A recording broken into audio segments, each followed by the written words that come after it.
말씀을 이루려 하심이라. 마태복음 4장 12절부터 16절 말씀입니다. 예수께서 요한의 잡힘을 들으시고 갈릴리로 물러가셨다가 나사렛을 떠나 스불론과 납달리 지경 해변에 있는 가버나움에 가서 사시니 이는 선지자 이사야로 하신 말씀을 이루려 하심이라. 본문은 침례를 받으신 직후에 광야에서 시험을 이기신 예수님이 나사렛에서 가버나움으로 옮겨서 사신 이야기입니다. 우리가 보통은 잘 주목하지 않는 이야기의 본문입니다. 얼핏 생각한다면 이제 천사의 수종까지 받으시는 예수님이 곧바로 본격적인 사역을 시작하실 것으로 기대할 만합니다. 그런데 만반의 준비를 갖추신 것으로 보이는 예수님이 뜻밖에도 무엇인가를 의식하며 몸을 사리시는 듯한 묘사가 나옵니다. 요한의 잡힘을 들으시고 갈릴리로 물러가셨다가 거기서도 조금 더 멀리 피하신 듯한 설명입니다.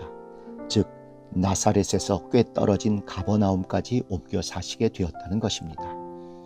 나사렛이 속한 스불론 땅과 가버나움이 속한 납달리 땅은 이방의 영향을 많이 받은 곳이라는 공통점이 있습니다. 그 뒤에 나오는 이사야서의 인용구인 요단 저편 해변길과 이방의 갈릴리 또한 마찬가지로 이방의 영향으로 유대의 종교적인 순수성에서 많이 멀어져 있다고 비하되는 곳들입니다. 결국 예수님의 가버나움 이주에 대한 표면적인 평가 또는 인간적인 평가는 이렇게 볼 수 있습니다. 첫째, 요한이 헤롯에게 체포되었다는 소식을 들으시고 겁을 먹거나 최소한 소심해지셔서 피신한 것입니다. 둘째, 가능한 한 예루살렘으로부터 더 멀리 피신하신 것입니다. 셋째, 유대인의 순수한 종교 전통이 잘 보존되어 있는 거룩한 곳이 아니라 이방의 영향이 심해서 타락하고 거룩하지 못한 곳으로 피신한 것입니다. 결국 예수님의 이동은 별로 바람직하지 않은 듯한 느낌을 주는 피신으로 비춰지고 있습니다. 그런데 이러한 예수님의 이동 또는 피신에 대하여 마태는 정반대의 평가를 기록합니다. 사건의 구체적인 인과관계를 넘어서서 말씀을 이루시는 하나님의 역사라고 단적으로 표현합니다. 이는 선지자 이사야로 하신 말씀을 이루려 하심이라. 현실적으로, 사실적으로, 인간적으로 파악하는 것이 틀리다는 의미가 아닙니다. 그런 현상과 사실의 이면에 그것을 넘어서는 하나님의 역사심과 인도하심이 있다는 것입니다. 그래서 그러한 현상과 사실은 하나님의 말씀과 사역을 이루는 데에 도구가 된다는 것입니다. 합력하여 선을 이루시는 하나님께서 사용하시는 부분과 부품이 된다는 것입니다.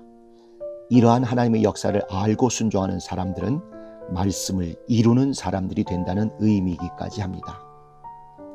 이러한 시각에서 보면 예수님이 스불론 땅 나사렛과 납달리 땅 가버나움으로 이동하신 것은 위험으로부터의 피신이 아니라 복음 전파에 적합한 곳으로의 전진이 되는 것입니다. 이스라엘만을 위한 율법이 아니라 이방인과 온 인류를 위한 복음의 전진입니다. 하나님의 경륜을 드러내고 예언을 성취하기 위해 예수님 자신이 직접 그러한 전진을 실천한 것입니다. 그리고 나중에는 그것으로부터 복음의 또 다른 전진이 시작됩니다. 가난하고 소외되고 애통한 백성들이 사는 변방 갈릴리에서 융성해진 복음이 타락할 대로 타락한 종교 권력과 기득권이 지배하는 하나님의 도성 예루살렘으로 최후의 일전을 위해 진군하게 되는 것입니다.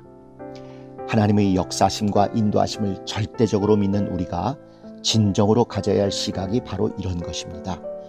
우리의 정직한 고민과 진실한 노력이 하나님의 역사를 이루는 징검다리가 되고 벽돌이 된다는 것입니다.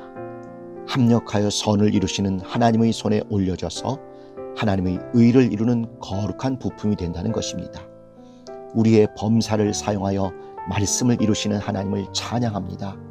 교회 개혁을 위한 우리의 용기와 헌신을 의의 도구로 사용하시는 하나님을 찬양합니다. 기도하시겠습니다.